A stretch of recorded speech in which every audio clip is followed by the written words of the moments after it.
Hello, আসসালামু আলাইকুম প্রিয় শিক্ষার্থী, আশা করি সবাই ভালো আছো। তোমরা দেখেছো যে গত ক্লাসে অষ্টম শ্রেণীর আমি বিজ্ঞান বিষয় নিয়ে একটা পড়ানোর জন্য এসেছি। আমরা গত ক্লাসে অলরেডি আলোচনা করেছিলাম যে উদ্ভিদের বংশগতি বংশবৃদ্ধি অধ্যায়ে আমরা কিন্তু জনন কোষ নিয়ে কথা বলেছিলাম। আজকে আমরা কথা বলবো হচ্ছে পরাগায়ন এবং হচ্ছে নিষিক্তকরণ। তোমরা অলরেডি দেখে বুঝতে পারতেছো চিত্র দেখে।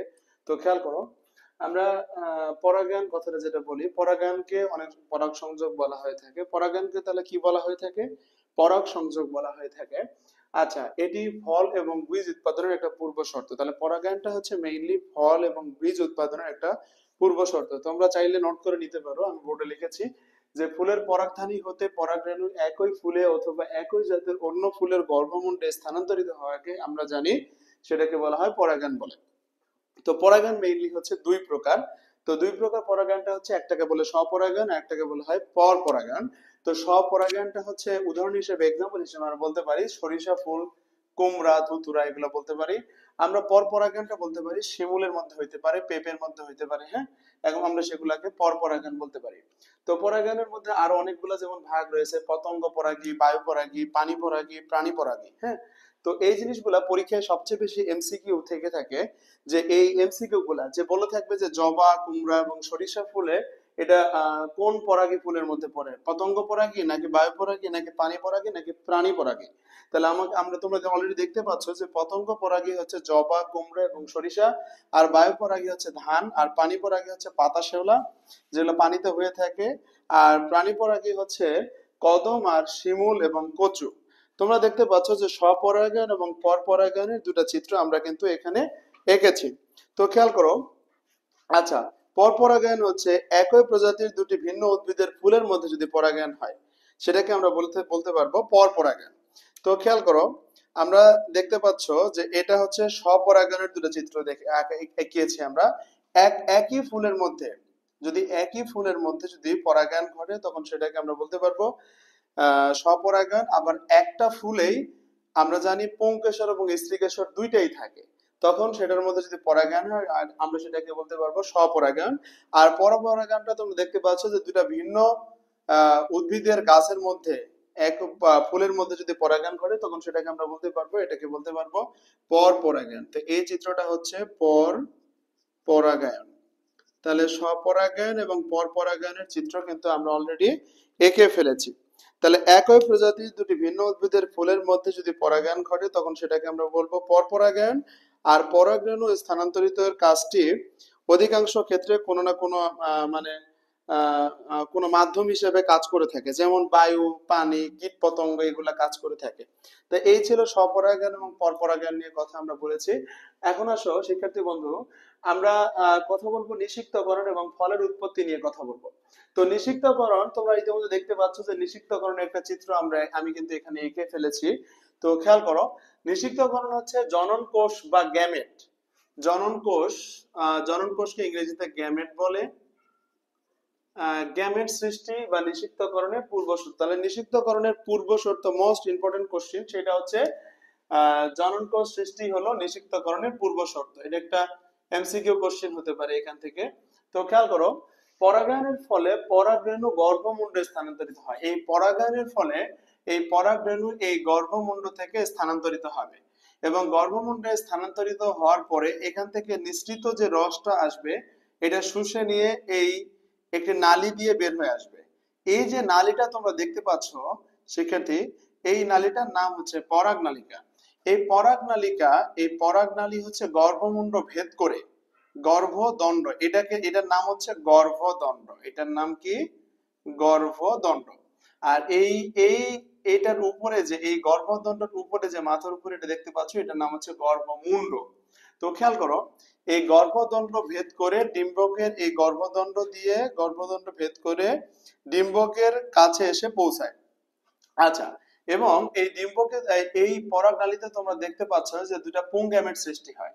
কয়টা পুংগ্যামেট সৃষ্টি হয় শিক্ষার্থী বন্ধু? তাহলে দুইটা পুংগ্যামেট সৃষ্টি হয়। এই দুইটা পুংগ্যামেট ডিম্বকের ভিতর দিয়ে পৌঁছে পৌঁছে নালী নালী ফেটে যাওয়ায়, এবং ডিম্বকের মধ্যে দিয়ে পৌঁছে এই নালীটা ফেটে যায়, এবং ফেটে গিয়ে এই যে ভিতরে যে দুটা পুংগ্যামেট তোমরা দেখতে পাচ্ছ, এই দুটা পুংগ্যামেট কিন্তু মুক্ত হয়ে যায়। পুংগ্যামেটটা মুক্ত হয়ে যায়, এটা যখন ফেটে যায় তখন এই পুং গ্যামেটটা মুক্ত হয়ে যায়।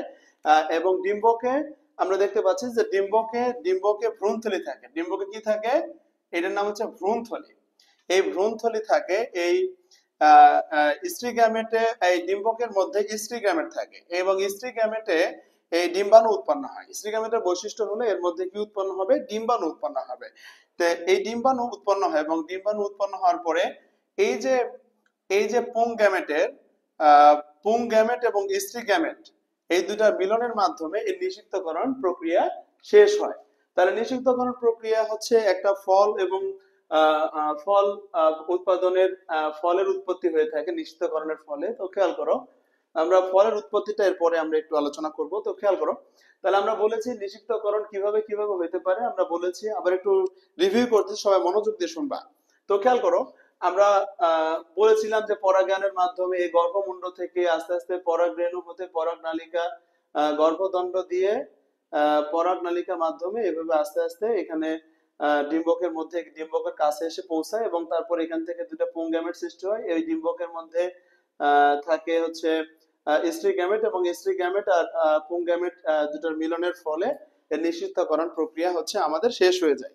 তো খেয়াল করো শিক্ষার্থী বন্ধু, আমরা ফল নিয়ে কথা বলবো। তো ফল জিনিসটা হচ্ছে, আমরা সবাই জানি নিষিক্তকরণের পর গর্ভাশয় এককভাবে এবং অন্যান্য অংশ পরিপুষ্ট হয়ে যে অঙ্গ গঠন করে সেটাকে বলা হয় ফল বলা হয়। তাহলে তোমরা ইতিমধ্যেই ফলের সংজ্ঞা জানতে পেরেছো। তো ফল কাকে বলে আমরা শিখেছি। ওকে, তাহলে ফল মেইনলি ক ধরনের হতে পারে? ফল প্রথমত প্রকৃত ফল এবং অপ্রকৃত ফলকে, ফল হচ্ছে দুই ধরনের আমরা প্রথমত বলতে পারি। একটাকে বলা হয় প্রকৃত ফল, আর একটাকে বলা হয় অপ্রকৃত ফল। তো প্রকৃত ফলটা মেইনলি হচ্ছে আম কাঁঠালকে বলা যেতে পারে।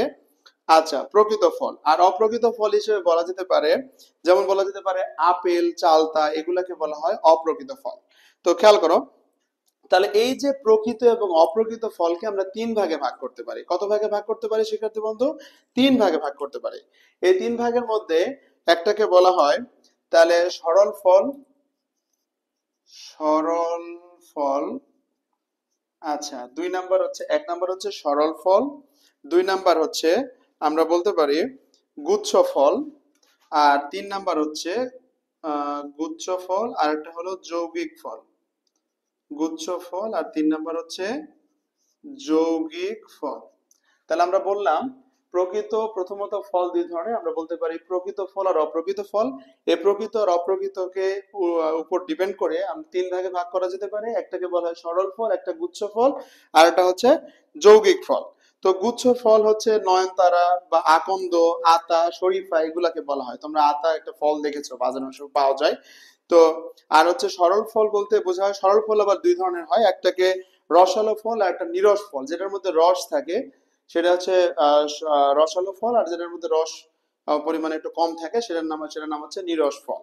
তো রসালো ফল যেমন আম, জাম বলতে পারি, আর নিরস ফল বলতে পারি সিম, ঢেঁড়স, এগুলাকে বলা যেতে পারে। ওকে, আচ্ছা, যৌগিক ফলটা হচ্ছে যেমন আনারস আর হচ্ছে কাঁঠাল। কাঁঠাল। তো এই ছিল আমরা ফল এবং নিষিক্তকরণ, পরাগায়ন নিয়ে এগুলো ছিল। তোমরা সুন্দর করে এগুলা প্রয়োজনে এখান থেকে বোর্ড থেকে তোমরা নোট করে নিতে পারো। আমি মনে করি মোটামুটি সুন্দর আলোচনা করেছি, তোমরা সুন্দর করে ভালো করে বুঝবা এবং সবকিছু খাতায় নোট ডাউন করে নিতে পারো। তো এভাবে তোমরা এই জিনিসগুলা সহজে আয়ত্ত করতে পারবা। আর তোমরা ভালো মতো বুঝছো কিনা এটা কমেন্ট বক্সে আমাকে জানিয়ে দিবা। এবং সবাই ভালো থাকবা, সুস্থ থাকবা, সবার জন্য অনেক দোয়া রইলো। আসসালামু আলাইকুম।